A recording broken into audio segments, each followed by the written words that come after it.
બોલો ઘનશ્યામ મહારાજને જય. ભક્તો, આ ચેનલમાં બધાનું સ્વાગત છે અને બધા જ ભક્તોને જય શ્રી સ્વામિનારાયણ. ભક્તો, આજે આપણે સત્સંગી જીવનની અધ્યાય પહેલાંની ત્રીજા ભાગની કથા લઈને આવી ગયા છે. તો આ કથા તમે પૂરેપૂરી સાંભળજો. અને જે ભક્તોને ઘરે ભગવાનની મૂર્તિ હોય અને એમને જો ઓનલાઈન ભગવાનના વાઘા મગાવવા હોય તો અમારી પાસેથી મગાવી શકે છે. અમારો મોબાઈલ નંબર 63 54 45 14 82. આ નંબરમાં ફોન કરીને વધારે માહિતી લઈ શકે છે. હવે આપણે કથાનો આરંભ કરીશું. બોલો ઘનશ્યામ મહારાજની જય. આ ગ્રંથના શ્રોતાઓના લક્ષણો જણાવીએ છીએ. જે શ્રોતા શ્રદ્ધા અને ભક્તિથી યુક્ત હોય, અન્ય કામો કરવાની લાલસા રાખીને કથામાં બેઠા ન હોય, વાણીને નિયમમાં રાખ્યું હોય, પવિત્ર હોય, સાવધાન હોય, પુણ્યમાં ભાગ રાખનારા હોય, વિનય સંપન્ન હોય, ઇન્દ્રિયોનું દમન કરતા હોય, મત્સર રહિત હોય, સ્વધર્મમાં રહેલા હોય, પરમાત્મામાં પ્રેમ વધે તેવી ઈચ્છા ધરાવતા હોય, આવા પ્રકારના શ્રોતાઓ આ ગ્રંથની કથા શ્રવણના અધિકારી કહેલા છે. હે મહીપતિ, હવે આ શાસ્ત્રના શ્રવણની સમાપ્તિમાં જે કરવા યોગ્ય કાર્ય હોય તે તથા વક્તાને આપવા યોગ્ય દાન શું છે તે તમને હું કહું છું, તેને તમે સાંભળો. શ્રોતાઓનું કર્તવ્ય અને વક્તાને આપવાનું દાન. આ ગ્રંથના શ્રવણની સમાપ્તિમાં ગ્રંથની મહાપૂજા કરવી, ગ્રંથને બાંધવા માટે રમણીય વસ્ત્ર અને શક્તિને અનુસારે સુવર્ણ આપવો, વક્તાને અનેકવિધ નૂતન વસ્ત્રો તેમજ આભૂષણો આપવા, ત્યારબાદ પોતાની શક્તિને અનુસારે સુવર્ણ વગેરેની દક્ષિણા આપવી. અન્ય શ્રોતાજનોએ પણ અલગ અલગ પોતાની શક્તિને અનુસાર વસ્ત્ર, પાત્ર, ધન, વાહન, આભૂષણ અને 13 પદોનું દાન કરવું. આ પ્રમાણે મુક્તાનંદ સ્વામી વિચરિત શ્રીમદ સત્સંગી જીવન ગ્રંથના મહાત્મ્યમાં સતાનંદ સ્વામી અને હેમંતસિંહ રાજાના સંવાદ રૂપે ગ્રંથના મહાત્મ્યનું પ્રશ્નોત્તર રૂપે નિરૂપણ કર્યું. એ નામે પ્રથમ અધ્યાય પૂર્ણ થયો. હવે આપણે બીજા અધ્યાયની કથા આગળ ચાલુ રાખીશું. સતાનંદ મુનિનું આશ્ચર્યકારી તેમજ અમૃત સમાન ઉપરોક્ત વચન સાંભળીને પણ હેમંતસિંહ રાજાના મનને તૃપ્તિ થઈ નહીં.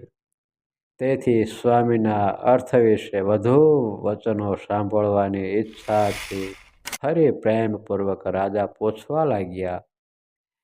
હેમંતસિંહ રાજા કહે છે, હે મુનિ, આ સત્સંગી જીવન શાસ્ત્રનો શ્રવણ વિધિ એટલે કે કેવી રીતે આ શાસ્ત્ર સાંભળવું જોઈએ તે તમારા થકી જાણવા હું ઈચ્છું છું. તમે એ વિધિને મને જણાવો. તમે એ વિધિને જાણો છો, માટે હે મહાબુદ્ધિમાન, તમે મને યથાર્થ વિધિ સંભળાવો. આ પ્રમાણે શાસ્ત્ર શ્રવણનો વિધિ જાણવા ઈચ્છતા રાજાએ પ્રશ્ન કર્યો. એ સાંભળે મુનિરાજ બહુ જ પ્રસન્ન થયા ને વિનયી તેમજ પ્રેમી રાજા પ્રત્યે કહેવા લાગ્યા. સતાનંદ મુનિ કહે છે, હે શ્રેષ્ઠ રાજન, આ ગ્રંથને સાંભળવામાં ચારેય વર્ણ અને ચારેય આશ્રમના લોકોને અધિકાર છે. આ વાત પૂર્વે મેં તમને કહી છે.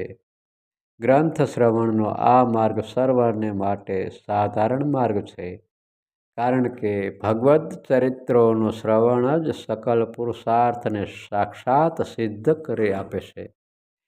દેવતાઓએ પણ આ માર્ગની સારી પેઠે પ્રશંસા કરી છે, તેમજ મોટા મોટા મુનિજનોએ પણ આ માર્ગનો અદ્ભુત મહિમા વર્ણવ્યો છે.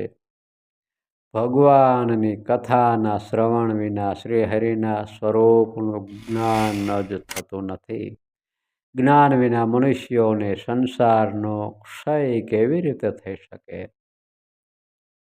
સત્સંગી જીવન એક જ્ઞાનદીપ, માટે શ્રીહરિની કથાનું શ્રવણ જ એક અજ્ઞાનના અંધકારથી અંધ બનેલા જીવાત્માઓને જ્ઞાન સિદ્ધિ આપનાર દીપક છે. તેમજ જન્મ મરણરૂપ સંસાર રોગોથી ઘેરાયેલા જનોને માટે ઔષધ સમાન છે. જે જનો સર્વ પ્રકારે પોતાનું શ્રેય ઈચ્છતા હોય તેમણે ભક્તિભાવપૂર્વક આ મંગળકારી ભગવાનની કથા સાંભળવી જોઈએ. જે મનુષ્ય સદાને માટે કથા સાંભળવા અસમર્થ હોય તેમણે સાવધાન મનથી પ્રતિદિન 1 મુહૂર્ત 1.5 કલાક પર્યાપ્ત કથા સાંભળવી. જે મનુષ્ય પ્રતિદિન 1 મુહૂર્ત કથા સાંભળવા પણ સમર્થ ન હોય તેમણે શ્રાવણ આદિક પવિત્ર માસમાં કે એકાદશી આદિ પવિત્ર તિથિને વિશે કથા શ્રવણનો નિયમ રાખવો જોઈએ. કારણ કે જે મનુષ્યો મુહૂર્ત કે અર્ધ મુહૂર્ત કે ક્ષણવાર માત્ર પણ આ પવિત્ર કથાનું ભક્તિભાવપૂર્વક શ્રવણ કરે છે તેઓને ક્યારેય પણ દુર્ગતિ થતી નથી. સર્વે પ્રકારના યજ્ઞોમાં અને સર્વ પ્રકારના દાનોમાં જે ફળ મળે છે તે ફળ માત્ર ભક્તિભાવપૂર્વક આ હરિકથા સાંભળવાથી જ મનુષ્યને પ્રાપ્ત થાય છે. હે રાજન, આ હરિકથાના શ્રવણ વિના મનુષ્ય પશુ સમાન મનાયેલો છે. એટલા માટે પોતાનું હિત કરતા મનુષ્ય વિધિપૂર્વક આ કથાનું અવશ્ય શ્રવણ કરવું. હે રાજન, મનુષ્યોને નિરંતર અનુકૂળતા જો ન હોય તો આ ગ્રંથનું ચાતુર્માસમાં કે પૂર્ણિમા આદિ પર્વના દિવસોમાં અવશ્ય શ્રવણ કરવું. કથા શ્રવણનો વિધિ: પ્રારંભમાં જાગ્રત થઈ પૂજાપાઠ આદિક નિત્ય વિધિ સમાપ્ત કરી પરવાર્યા પછી શાસ્ત્રમાં કુશળ વક્તાને આમંત્રણ આપવાનું તેમજ યોગ્ય આસન આપી તેની સંભાવના કરીને તેમને નમસ્કાર કરવા. ત્યાર પછી ગ્રંથને ઊંચા આસન પર પધરાવી તેનાથી થોડા નીચા ભાગમાં સુખપૂર્વક બેસી શકાય તેવા અતિ કોમળ વ્યાસાસન પર વક્તાને બેસાડવા તથા પુસ્તકની પૂજા કરીને ચંદન ચોખા પુષ્પહાર આદિ વડે વક્તાનું પૂજન કરવું. ભક્તિભાવપૂર્વક ધૂપ દીપ નૈવેદ્ય ફળ તાંબૂલ અને દક્ષિણા આપી વક્તાનું પૂજન કરી આરતી ઉતારી આદરપૂર્વક નમસ્કાર કરવા.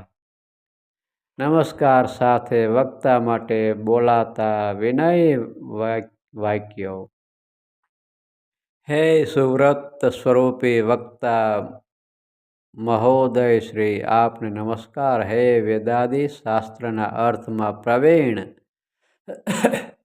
હે હરિના એકાંતિક ભક્ત, તમે જ હે ભગવત સ્વરૂપનું જ્ઞાન આપનારા આપશ્રીને નમસ્કાર. હે રાજન, આ પ્રમાણેના મંત્રથી એટલે કે વિનય વાક્યો બોલવા પૂર્વક વક્તાને નમસ્કાર કરીને મુખ્ય શ્રોતાએ અન્ય શ્રોતાઓની, વિપ્રોની અને સંત પુરુષોની યથાયોગ્ય પૂજા કરવી. ત્યારબાદ વક્તાને નમસ્કાર કરીને વક્તાના આસનથી નીચા આસને બેસી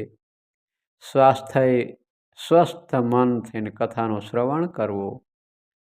સંપ્રદાયની સભામાં બેસવાની મર્યાદા: સભામાં બ્રાહ્મણોને આગળ બેસવું, તેમની પાછળ ક્ષત્રિયોએ બેસવું, તેમની પાછળ વૈશ્યોએ બેસવું અને તેમની પાછળ શૂદ્રોએ બેસવું અને જે શંકર જાતિના મનુષ્યો હોય તેમણે શૂદ્રોની પાછળ બેસવું. આ પ્રમાણેની મર્યાદામાં બેસીને ભગવાનની કથા સાંભળવી.